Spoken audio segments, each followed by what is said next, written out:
অসংক্রামক রোগ প্রতিরোধ ও নিয়ন্ত্রণে ৩৫টি মন্ত্রণালয়ের মধ্যে যৌথ ঘোষণাপত্র স্বাক্ষর হয়েছে। এই ঘোষণাপত্র বাস্তবায়নে সরকারি বেসরকারি পর্যায়ে সমন্বিত উদ্যোগের তাগিদ দিয়েছেন প্রধান উপদেষ্টা অধ্যাপক মোহাম্মদ ইউনূস।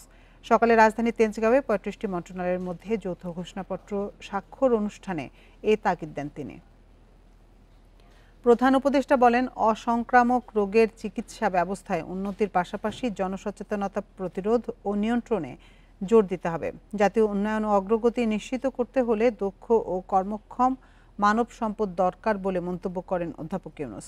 বলেন, দক্ষ ও কর্মক্ষম মানব সম্পদ গড়ে তুলতে না পারলে ব্যক্তিগত জীবন থেকে জাতীয় উন্নয়ন কোনোটি যথাযথভাবে করা যাবে না। তাই যত চ্যালেঞ্জই থাকুক না কেন, সবার আগে সুস্থ সবল প্রজন্ম গড়ে তুলতে হবে। স্বাস্থ্যসম্মত জীবনযাপন ও দায়িত্বশীল নাগরিক আচরণ প্রতিষ্ঠা করার উদ্যোগ নিতে হবে। এটিকে সামাজিক আন্দোলনে পরিণত করতে হবে। দ্বিতীয়ত, যৌথ ঘোষণা বাস্তবায়নে সরকারের পাশাপাশি দরকার বেসরকারি উদ্যোগ, দরকার আঞ্চলিক ও বৈশ্বিক কারিগরি সহযোগিতা। জরুরি ভিত্তিতে মানুষকে সচেতন করতে হবে। জাতীয় নীতিগুলো এমনভাবে প্রণয়ন করতে হবে যেন সেগুলো স্বাস্থ্যবান্ধব হয়, অসংক্রামক রোগ প্রতিরোধ নিয়ন্ত্রণে সহায়ক হয়। শিশু কিশোর নারী স্বাস্থ্য যেন বিশেষ অগ্রাধিকার পায়।